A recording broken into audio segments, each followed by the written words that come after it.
Hello everyone, Charotar gas ITI બાકરોલથી આપ સર્વેનું હાર્દિક સ્વાગત કરું છું. આપણો વિષય છે સી પ્રોગ્રામિંગ. આપણે વખતો વખત આપણે યુટ્યુબ ચેનલ પર મળતા રહીએ છીએ, સાથે સાથે નવા પ્રોગ્રામ પણ શીખતા રહીએ છીએ. તો આજના લેક્ચર્સમાં મિત્રો અલગ અલગ ફોર્મ્યુલાનો ઉપયોગ કરીને અલગ અલગ સી પ્રોગ્રામ વિશે માહિતી મેળવીશું. તો ચાલો મિત્રો, આપણે અલગ અલગ ફોર્મ્યુલાનો ઉપયોગ કરીને નવા નવા પ્રોગ્રામ્સ વિશે કઈ રીતે રાઇટ થાય એના વિશે માહિતી મેળવીએ.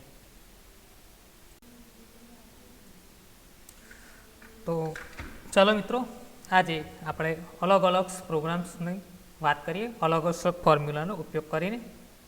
તો ચાલો મિત્રો, આપણે ફર્સ્ટ પ્રોગ્રામ રાઇટ કરીએ. ફર્સ્ટ પ્રોગ્રામ આપણે એ રીતે કરીશું કે program for simple interest calculate કરવા માટેનો પ્રોગ્રામ્સ લખીએ આપણે મિત્રો. તો સિમ્પલ ઇન્ટરેસ્ટ કેલ્ક્યુલેટ કરવા માટેનું ફોર્મ્યુલા છે SI equal to P multiply by R multiply by N whole divide by 100. તો મિત્રો, તમારે આ ફોર્મ્યુલાનો યુઝ કરવાનો છે સિમ્પલ ઇન્ટરેસ્ટ કેલ્ક્યુલેટ કરવા માટે. SI equal to P multiply by R multiply by N whole divide by 100. તો P છે મિત્રો તમારો પ્રિન્સિપલ એમાઉન્ટ છે, R છે તમારો રેટ ઓફ ઇન્ટરેસ્ટ અને N મીન્સ તમારો number of years means time duration. તો મિત્રો, આપણે હેડર ફાઇલ્સ ઇન્ક્લુડ કરીએ stdio.h standard input output. Second header files આપણે ડિફાઇન કરીએ, ડિક્લેર કરીએ conio.h console ઇનપુટ આઉટપુટ. હવે મિત્રો, આપણે મેઇન ફંક્શન લખીએ void main. આપણી ફોર્મ્યુલા પ્રમાણે આપણા પ્રોગ્રામ્સમાં કેટલા વેરિયેબલ્સનો યુઝ થશે? 1, 2, 3 અને 4. મીન્સ આપણા લોજિક પ્રમાણે, ફોર્મ્યુલા પ્રમાણે આપણા પ્રોગ્રામ્સમાં 4 વેરિયેબલ્સનો યુઝ થશે. Integer n, number of years, કેટલા યર્સ છે એ તમને બતાવે. હવે મિત્રો, ઇન્ટીજરમાં મેક્સિમમ 4 ડિજિટ સુધી વેલ્યુ સ્ટોર થઈ શકે. સપોઝ આપણી amount, principal amount greater than 4 digit હોય તો એના માટે ડેટા ટાઈપ તમારે લોંગ ઇન્ટીજર લેવો પડે. તો આ છે તમારું એમાઉન્ટ, પ્રિન્સિપલ એમાઉન્ટ. સેકન્ડ મિત્રો, તમારે શું લેવું પડશે? રેટ ઓફ ઇન્ટરેસ્ટ અને તમારું SI. તમારો આન્સર ફ્લોટમાં આવશે. તો R મીન્સ રેટ. તો હવે આપણે પ્રોગ્રામ્સ લોજિક પ્રમાણે કેટલી વેરિયેબલ્સને વેલ્યુ ઇનપુટ કરવું પડશે? 3 variables. P for principal amount. હવે સ્કેનએફમાં વેલ્યુ સ્ટોર થઈ શકે સ્કેનએફ ફંક્શનની મદદથી. તો સ્કેન સિમ્બોલ મિત્રો શું લખવો પડે તમારે? %LD. કેમ કે તમારો વેરિયેબલ્સનો ડેટા ટાઈપ લોંગ ઇન્ટીજર છે. સેકન્ડ વેલ્યુ તમારે ઇનપુટ કરવાની છે રેટ ઓફ ઇન્ટરેસ્ટ. તો એના માટે મેસેજ લખીશું enter R rate of interest.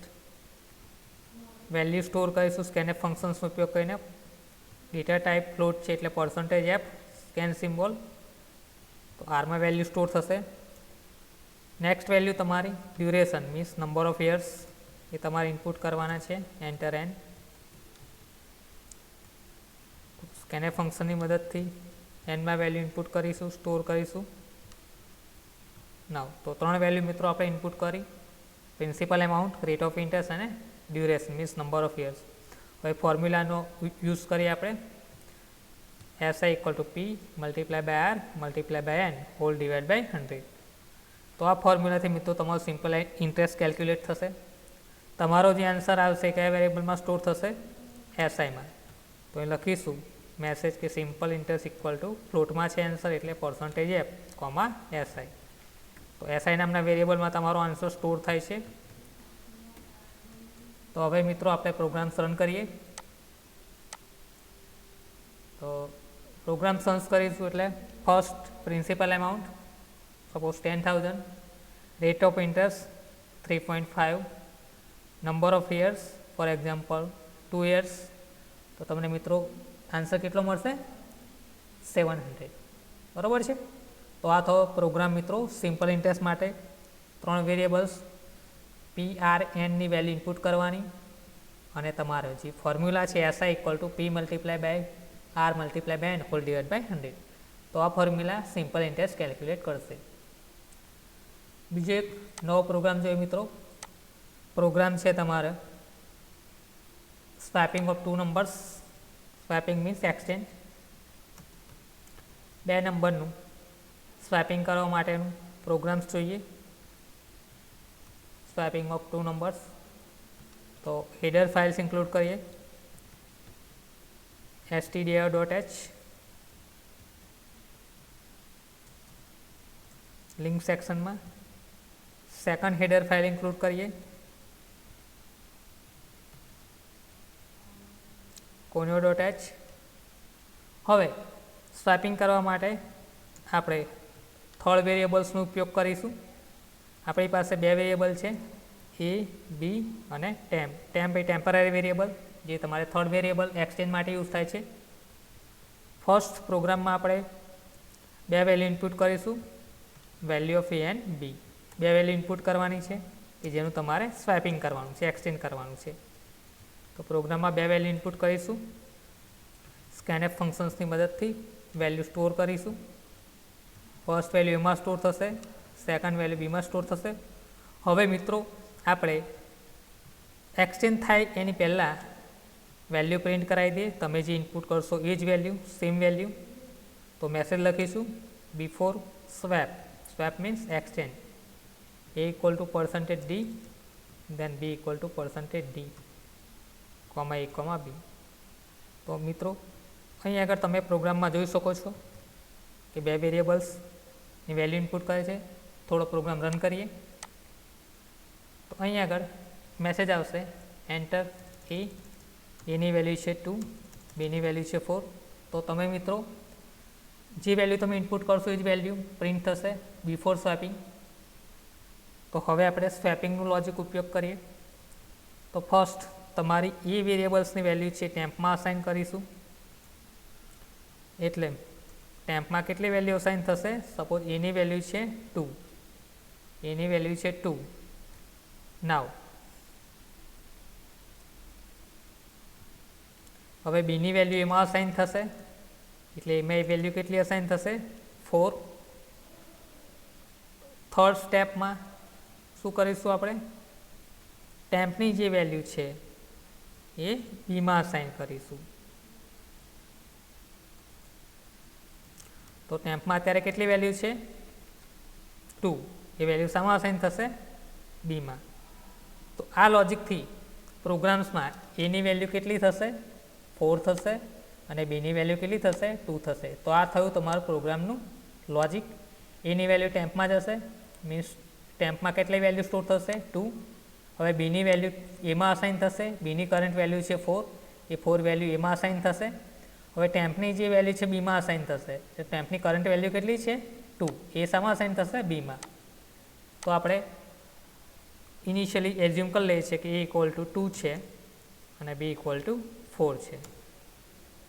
તો આફ્ટર એક્સચેન્જ થયા પછી તમને આન્સર શું મળશે? 4 અને 2. હવે આપણે એક્સચેન્જ થઈ જશે આ લોજિકની મદદથી, પછી વેલ્યુ આપણે પ્રિન્ટ કરાવીએ. તો એ લખીશું after swap a equal to %d, b equal to %d. તો આ 3 સ્ટેપની મદદથી તમારું લોજિક કહેવાય એ એક્ઝિક્યુટ થશે. એટલે પ્રોગ્રામમાં તમારે વેરિયેબલ્સની વેલ્યુ સ્વેપિંગ થશે, મીન્સ એક્સચેન્જ થશે. પ્રોગ્રામ રન કરીએ તો તમે પ્રોગ્રામમાં એની વેલ્યુ ઇનપુટ કરીએ છીએ 2, બીની વેલ્યુ ઇનપુટ કરીએ છીએ 4. તમે જોઈ શકો છો કે before swap a equal two 2, b equal two 4 and after swap a equal two 4 અને b ઇક્વલ ટુ 2. તો આ છે મિત્રો તમારો swapping of 2 numbers without using third variable. હવે મિત્રો આ પ્રોગ્રામમાં આપણે થોડું મોડિફિકેશન કરીએ. મોડિફિકેશનમાં આપણે થર્ડ વેરિયેબલ્સનો ઉપયોગ કરવાનો નથી. થર્ડ વેરિયેબલ્સ મીન્સ ટેમ્પ નામનો વેરિયેબલ લેવાનો નથી. તો હવે મિત્રો અહીં આગળ લોજિક તમારું એક્સચેન્જ થશે. તો લોજિકમાં શું આવશે? તો લોજિક પ્રમાણે આપણે વેલ્યુ અસાઇન કરીએ કે a equal to a plus B, means અહીં આગળ એ અને બીનું એડિશન થશે અને એમાં વેલ્યુ સ્ટોર થશે. તો એમાં કેટલી વેલ્યુ સ્ટોર થશે? 6 થશે. 2 પ્લસ 4. હવે બી ઇક્વલ ટુ એ માઇનસ બી કરીશું.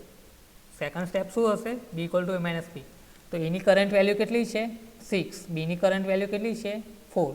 એટલે બીમાં કેટલા આવશે? 6 માઇનસ 4 એટલે 2 આવશે. હવે પાછું આપણે શું કહીશું? એ ઇક્વલ ટુ એ માઇનસ બી કરીશું. હવે એ ઇક્વલ ટુ એ માઇનસ બી. હવે એની કરંટ વેલ્યુ કેટલી છે? 6 અને બીની કરંટ વેલ્યુ કેટલી છે? 2. તો 6 માઇનસ 2 મીન્સ 4. એટલે બીમાં એમાં કેટલી વેલ્યુ સ્ટોર થશે? 4. તો આ લોજિકની મદદથી આપણે ફાઇન્ડ કરી શકીએ છીએ બે વેરિયેબલ્સનું એક્સચેન્જ. તો એમાં કઈ રીતે વેલ્યુ સ્ટોર થશે? એની વેલ્યુ છે 2 પ્લસ 4 એટલે એમાં કેટલા આવશે? 6 આવશે. અહીં આગળ બીમાં 2 કઈ રીતે આવે છે? બીમાં એની વેલ્યુ માઇનસ બીની વેલ્યુ. એની વેલ્યુ છે 6, બીની વેલ્યુ છે, એની વેલ્યુ કેટલી છે? એમાં કેટલી વેલ્યુ સ્ટોર થઈ છે આપણી પાસે અત્યારે કરન્ટલી આપણી પાસે એમાં વેલ્યુ છે 6, બીમાં કરંટ વેલ્યુ કેટલી છે? 4. એટલે બીમાં કેટલી વેલ્યુ આવશે? 2 આવશે. Again A equal to A minus B. તો એની કરંટ વેલ્યુ આપણી પાસે કેટલી છે? એની કરંટ વેલ્યુ કેટલી છે આપણી પાસે? 6. બીની કરંટ વેલ્યુ કેટલી છે? 2. એટલે એની વેલ્યુ શું થશે? 4. તો આ લોજિકની મદદથી તમે એ અને બીની વેલ્યુ એક્સચેન્જ કરી શકો છો. પ્રોગ્રામ રન કરીએ. એમાં વેલ્યુ અસાઇન કરીએ 2, બીમાં વેલ્યુ અસાઇન કરીએ 4. તો તમે જોઈ શકો છો મિત્રો આઉટપુટમાં બે નંબર્સ, બે વેલ્યુ એ અને બીનું સ્વેપિંગ થયું છે. તો સ્વેપિંગનો પ્રોગ્રામ મિત્રો અગત્યનો છે. આગળ એરેનું તમે સોર્ટિંગ કરશો એના માટે યુઝ થશે, સ્ટ્રિંગનું સોર્ટિંગ કરશો એના માટે યુઝ થશે. તો એક્સચેન્જ સ્વેપિંગનું લોજિક બહુ અગત્યનું પ્રોગ્રામ છે. બીજો એક નવો પ્રોગ્રામ જોઈ લઈએ મિત્રો. આ પ્રોગ્રામ્સની અંદર આપણે સિલિન્ડરનું વોલ્યુમ ફાઇન્ડ કરીશું. તો અહીં આગળ ટાઇટલમાં આપણે આપી દઈએ વોલ્યુમ ઓફ સિલિન્ડર. સિલિન્ડરનું વોલ્યુમની ફોર્મ્યુલા છે V equal to pi R square H. R means radius of cylinder, H means height of cylinder. તો અહીં આગળ હેડર ફાઇલ્સ ઇન્ક્લુડ કરીએ.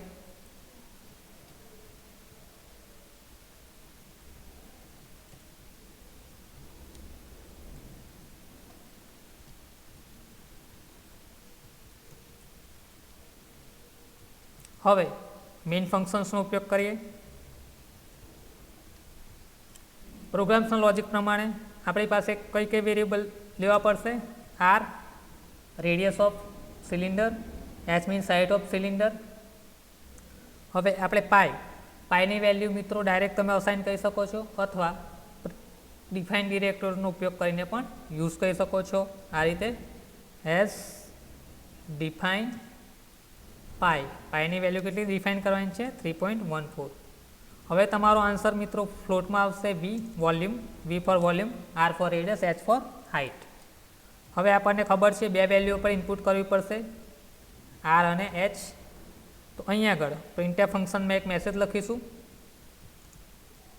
એન્ટર R મીન્સ રેડિયસ અને H for height of cylinder. બે વેલ્યુને scanf ફંક્શનની મદદથી આપણે સ્ટોર કરીશું. %d ઇન્ટીજરમાં વેલ્યુ સ્ટોર કરવાની છે, R અને H. હવે આપણે ફોર્મ્યુલાનો યુઝ કરીશું કે V equal to pi into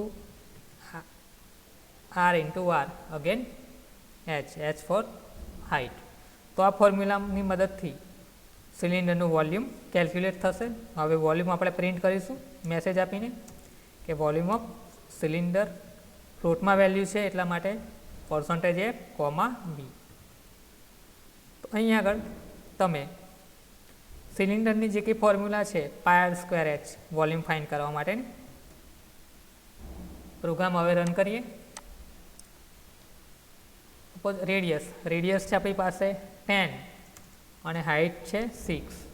તો તમે મિત્રો જોઈ શકો છો સિલિન્ડરનું વોલ્યુમ ઓફ સિલિન્ડરનું વોલ્યુમ તમને ડિસ્પ્લે કરશે. એ પ્રમાણે અલગ અલગ વેલ્યુ આપીને તમે સિલિન્ડરનું વોલ્યુમ ફાઇન્ડ કરી શકો છો.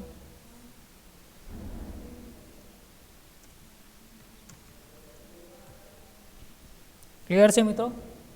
તો આજના લેક્ચર્સમાં આપણે અલગ અલગ ફોર્મ્યુલાનો ઉપયોગ કરીને અલગ અલગ પ્રોગ્રામ્સ કઈ રીતે થાય એના વિશે માહિતી મેળવી. તો આના પછીના નેક્સ્ટ લેક્ચરમાં આપણે નવા પ્રોગ્રામ સાથે ઉપસ્થિત થઈશું મિત્રો.